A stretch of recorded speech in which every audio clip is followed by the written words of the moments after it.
أعوذ بالله من الشيطان الرجيم بسم الله الرحمن الرحيم إن الله يأمركم أن تؤدوا الأمانات إلى أهلها وإذا حكمتم بين الناس أن تحكموا بالعدل إن الله نعم ما يعظكم به إن الله كان سميعا بصيرا صدق اللہ العظیم۔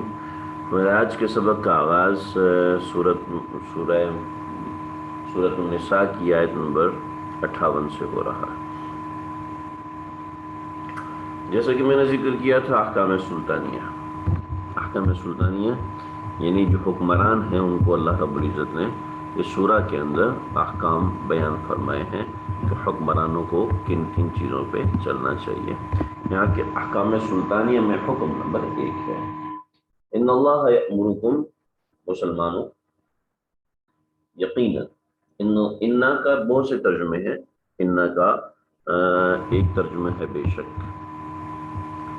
ٹھیک ہے جی، انا کا ایک ترجمہ ہے بے شک، انا کا ایک ترجمہ ہے یقین رکھو، انا کا ایک ترجمہ ہے یقیناً۔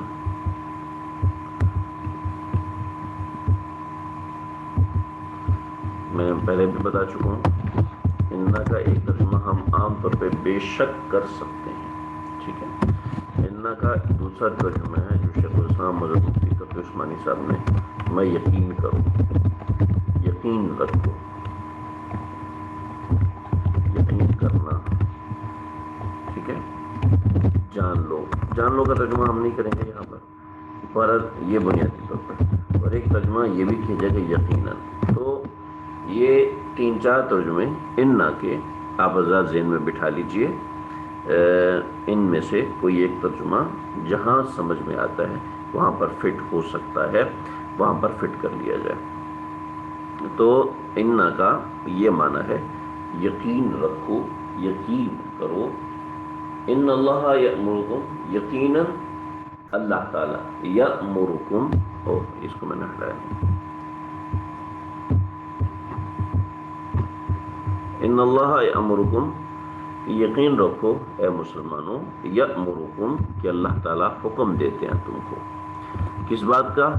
کہ تؤدو، کہ تم ادا کرو، الامانات، امانتوں کو، الی اہلہا، ان کے حقداروں کو، ان اللہ، بے شک اللہ تعالیٰ، یقیناً اللہ تعالیٰ تم کو حکم دیتے ہیں، ان تؤدو، کہ تم پہنچاؤ، تم ادا کرو، الامانات، امانتوں کو، الی اہلہا، ان کے حقداروں تک، یعنی امانت والوں، جس کا مال ہے اس تک پہنچاؤ۔ امانت، یہاں پر جو لفظ استعمال کیے گئے امانت، امانت کی جو مراد ہے بہت سی چیزیں ہو سکتی ہیں، میں بتاتا ہوں۔ وَإِذَا حَكَمْتُمْ، یہ ایک بات ہوگی احکام سلطانیہ، حکم کا پہلا حصہ، اور دوسرا حصہ امانت کو اپنی جگہ تک پہنچانے، حقدار تک اس کے حق پہنچانے کا ایک طریقہ یہ ہے کہ اس کے ساتھ عدل کا معاملہ کیا جائے۔ وَإِذَا، اور جب تم، حکم تم فیصلہ کرو، ایک لفظ ہے حکم، حکم اور چیز ہے، حکم اور چیز ہے، یہ حکم ہے، ٹھیک ہے جی، یہ لفظ حکم ہے، حکم تم، وَإِذَا حَكَمْتُمْ، جب تم فیصلہ کرو، حکم کہتے ہیں فیصلہ کرنے کو، وَإِذَا حَكَمْتُمْ، جب تم فیصلہ کرو، بین الناس، لوگوں کے درمیان، تو کیا کرو؟ ان تحکموا، تم فیصلہ کرنا، بالعدل، انصاف کے ساتھ، جب لوگوں کے درمیان فیصلہ کرو تو انصاف کے ساتھ فیصلہ کرو۔ ان اللہ، یقین رکھو کہ اللہ تعالی، نعم، دیکھو نعم کہتے ہیں نعمت کو، ٹھیک ہے، اور نعمت ایک اچھی چیز ہوتا ہے، نعمت ایک اچھی چیز ہوتی ہے، ٹھیک ہے، نعمت اچھی چیز ہونے کا معنی اسی لحاظ سے بنتا ہے کہ نعم کا معنی ایک اچھی چیز ہے، نعمت کیسے بتاؤں، دیکھیں جی، ایک ہوتی ہے نعمت،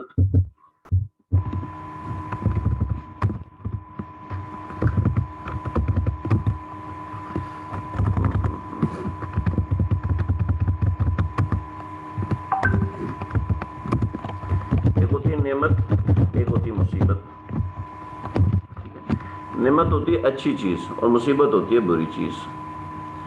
نعمت اچھی چیز اور مصیبت بری چیز. تو نعم کا مطلب ہے کہ اچھا ہونا، کسی چیز کا اچھا ہونا.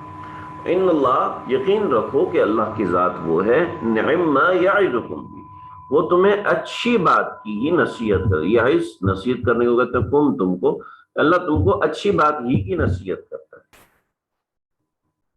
بے شک اللہ تعالیٰ، یقین رکھو کہ اللہ تعالیٰ تم کو اچھی بات کی نصیحت کرتا ہے. اور اگر ان کے ترجمہ بے شک سے کریں تو بے شک اللہ اچھی بات کی نصیحت کرتا ہے. ان اللہ کان سمیعا بصیرا، اور بے شک اللہ تعالیٰ ہر بات کو سنتے ہیں اور ہر بات کو دیکھتے ہیں. ہر بات کو سنتے ہیں، ہر چیز کو دیکھتے ہیں. ہر بات کو سنتے ہیں، ہر بات کو دیکھتے ہیں. دونوں قسم کے ترجمے ہو سکتے ہیں. امید ہے یہ بات آپ کو سمجھ میں آ گئی، ترجمہ سمجھ میں آ گیا ہوگا. ان اللہ یأمرکم ان تؤدوا الامانات الی اہلہا، مسلمانوں یقیناً اللہ تعالیٰ تم کو حکم دیتے ہیں کہ تم امانتیں ان کے حقداروں کو ادا کرو، حقداروں تک پہنچاؤ.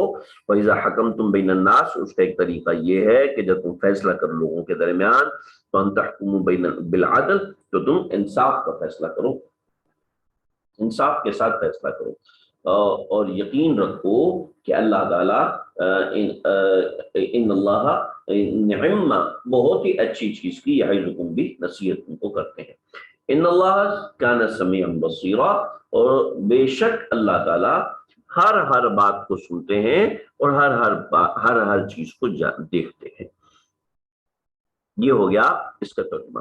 اب ذرا اس کا سمجھ لیں. حکم نمبر 1 اللہ نے حکمرانوں کو دیا ہے. سب سے پہلا یہ تؤد الامانات الی اہلہا.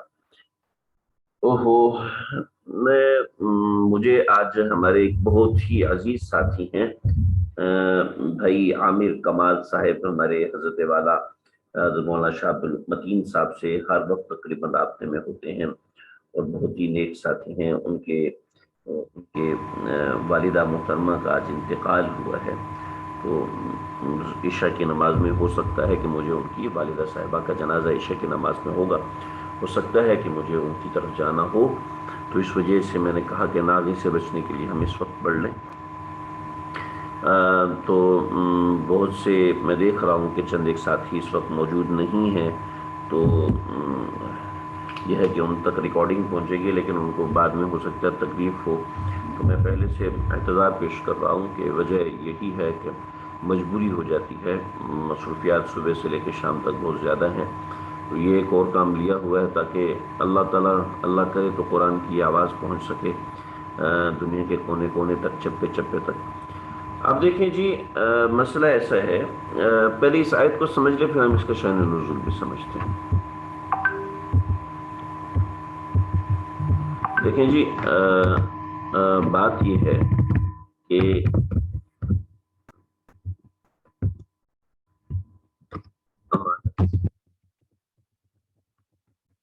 بھی ہوتا ہے،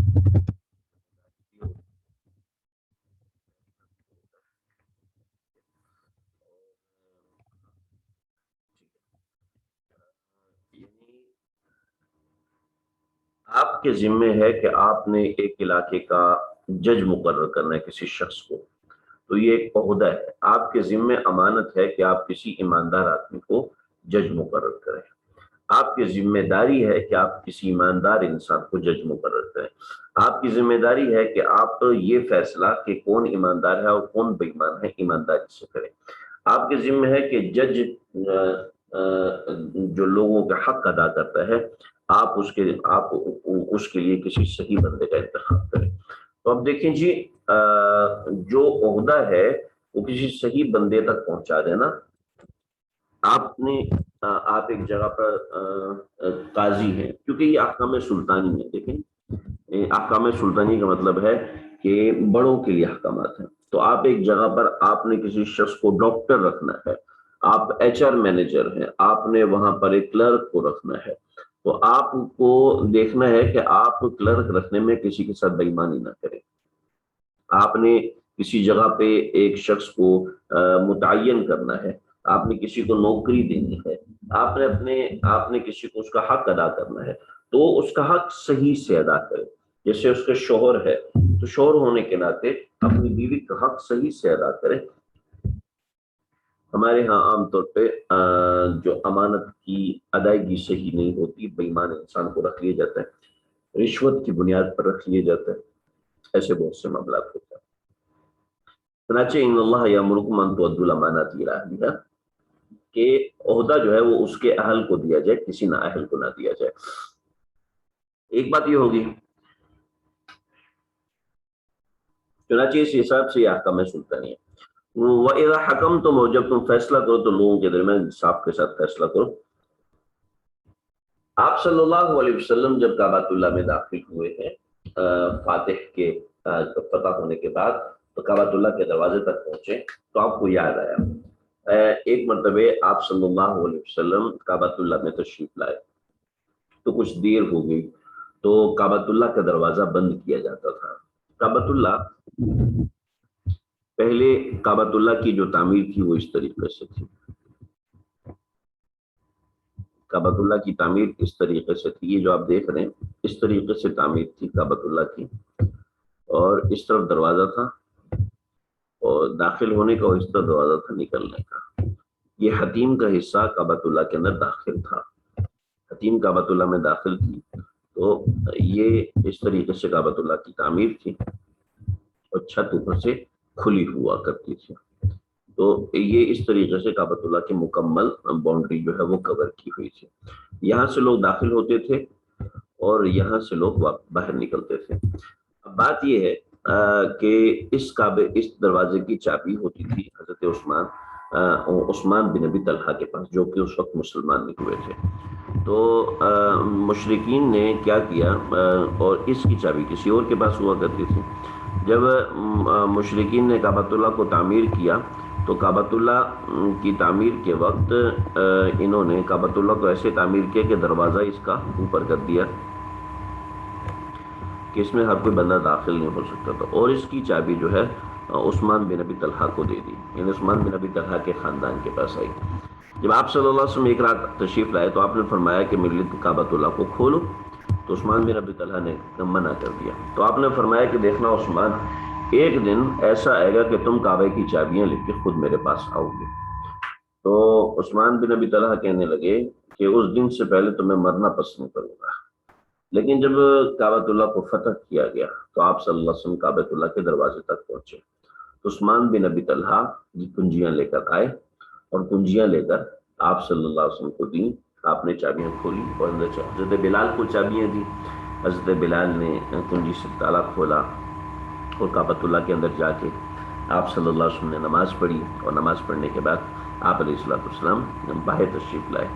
تو بہت سے صحابہ، خاص طور پہ حضرت عباس رضی اللہ عنہ، یا رسول اللہ، کعبۃ اللہ میں حجاج کو کھانا کھلانا یہ ہماری ذمہ داری ہے، خزانہ ہماری ذمہ داری ہے، اور فلاں پانی پلانا یہ ہماری ذمہ داری ہے. اگر آپ کنجیاں ہمیں دے دیں گے تو یہ ذمہ داری بھی ہمیں، یہ سعادت بھی ہمیں مل جائے گی. تو آپ نے فرمایا کہ نہیں، بلکہ آپ نے یہ آیت پڑھی ان اللہ یامرکم ان تؤدوا الامانات الی اہلہا، کہ آپ امانت کو اس کے اہل تک پہنچاؤ. چنانچہ آپ نے حضرت عثمان بن ابی طلحہ کو بلایا جو ابھی تک مسلمان نہیں ہوئے تھے. تو آپ نے فرمایا، ابو عثمان بن ابی طلحہ آئے تو آپ نے ان کو چابیاں دی. فرمایا کہ کوئی ظالم ہی تم سے یہ کنجیاں چھینے گا. چنانچہ مجھے اتنی زیادہ تحقیق تو نہیں ہو سکی، لیکن میں نے یہ دیکھا ہے کہ کنجیوں کی ذمہ داری مردوں پر ہوتی ہے، عام طور پہ خواتین پر نہیں ہوتی. یعنی جو باہر کی ذمہ داریاں شریعت اسلامی کے مطابق مردوں پر ہوتی ہیں، عورتوں پر نہیں ہوتی. لیکن 1400 برس گزر چکے ہیں. عثمان بن ابی طلحہ بعد میں مسلمان ہوئے تو حضرت عثمان بن ابی طلحہ رضی اللہ عنہ کے خاندان میں چابی نسل در نسل، تو بعض دفعہ ایسے ہوتا ہے کہ لڑکے پیدا نہیں ہوتے، لڑکیاں پیدا ہوتی ہیں. تو ایسا کئی مرتبہ ایسا ہوا کہ لڑکیاں پیدا ہوتے، بالآخر ایک لڑکا پیدا ہوا، کنجی اس کو ملی، اور پھر اس کے بعد کئی لڑکے پیدا ہوئے. تو یہ ایک عجیب نظام ہے کہ اللہ رب العزت نے اس خاندان کو آج تک زندہ رکھا ہے، اور آج تک اللہ رب العزت نے اسی خاندان کو یہ سعادت دی ہے کہ وہ کعبۃ اللہ کی کنجیاں اپنے پاس رکھ دیتے ہیں اور بڑے فخر سے وہ کعبہ میں آتے ہیں اور کعبہ کی دنیا عجیب اللہ نے شان دی ہے اس خاندان کو، حضرت عثمان بن ابی طلحہ رضی اللہ عنہ کے خاندان کو۔ تو آپ صلی اللہ علیہ وسلم نے یہ آیت پڑھی، تو یہ شان نزول کے طور پر بھی یہ آیت پڑھی جاتی ہے۔ تو بہرحال یہ آیت یہاں تک مکمل ہوئی احکام سلطانیہ کے اندر پہلا حکم ہے۔ اس کے ساتھ دوسرا کہ یا ایھا الذین آمنوا اطیعوا اللہ واطیعوا الرسول واولی الامر منکم۔ اس آیت کے آپ چار سیکشن کر لیجیے۔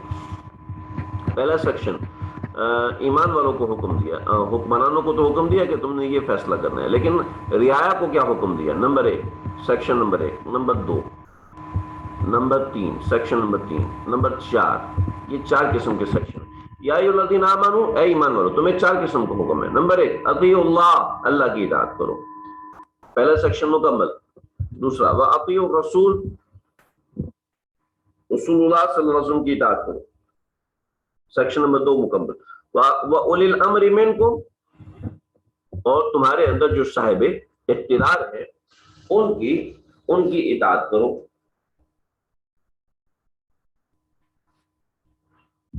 یہ 3 حکم ہو گئے۔ چوتھا فَإِن تَنَازَعْتُمْ فِي شَيْءٍ، اور تمہارا تنازع کسی چیز کے اندر ہو جائے، فَرُدُّوهُ إِلَى اللَّهِ وَالرَّسُولِ، اس کو لوٹا دو اللہ اور اس کے رسول کی طرف۔ إِن كُنتُمْ تُؤْمِنُونَ بِاللَّهِ وَالْيَوْمِ الْآخِرِ، اگر تم اللہ اور اس کو اور آخرت پر ایمان رکھتے ہو۔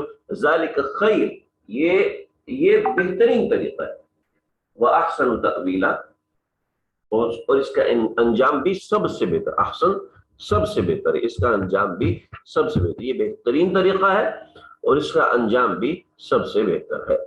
دیکھیں جی، اے ایمان والو، اطاعت کرو اللہ کی اور اس کے رسول کی، وَأُولِي الْأَمْرِ مِنْكُمْ، اور جو تمہیں صاحب اختیار لوگ ہیں ان کی اتباع کرو۔ فَإِن تَنَازَعْتُمْ فِي شَيْءٍ، اب صاحب اختیار سے کیا مراد ہے؟ اطیعوا اللہ، اللہ کی اطاعت کرو، واطیعوا الرسول، اور رسول اللہ صلی اللہ علیہ وسلم کی اطاعت کرو۔ دیکھیں جی، ایک بڑی اہم بات ہے اس آیت مبارکہ کے اندر، توجہ کیجیے گا۔ اطیعوا اللہ، اللہ کی اطاعت، اطاعت کا لفظ استعمال ہوا، وَأَطِيعُوا الرَّسُولَ، اور رسول کی اطاعت کرو، رسول کا لفظ کے ساتھ بھی اطاعت کا لفظ استعمال ہوا۔ وَأُولِي الْأَمْرِ مِنْكُمْ، اولی الامر کے ساتھ لفظ اطاعت نہیں استعمال نہیں ہوا۔ کیا مطلب ہے اس بات کا؟ حالانکہ ترجمہ ہم یہاں پر بھی کر رہے ہیں، اطیعوا الرسول کے ساتھ ہم ترجمہ یہاں پر بھی کر رہے ہیں، ہم یہاں پر بھی ترجمہ اطاعت کا کر رہے ہیں، لیکن یہاں پر لفظ اطاعت کا استعمال نہیں ہوا، اطاعت کا لفظ استعمال نہیں ہوا۔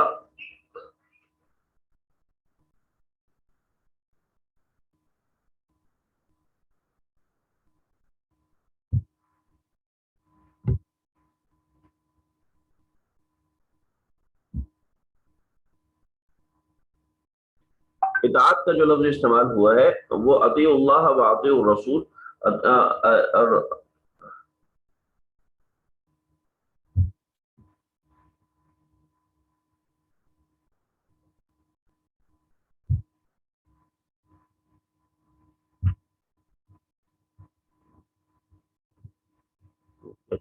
ایک منٹ،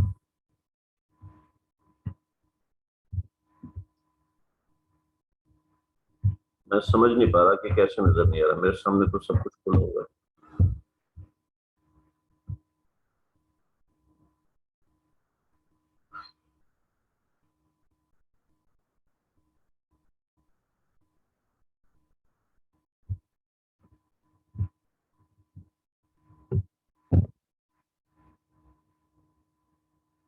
بھائی مجھے بتائیں، آپ حضرات کی کس کو سمجھ نظر نہیں آ رہی؟ میرے سامنے تو اسکرین واضح کھلی ہوئی ہے، اس کے علاوہ کوئی اور چیز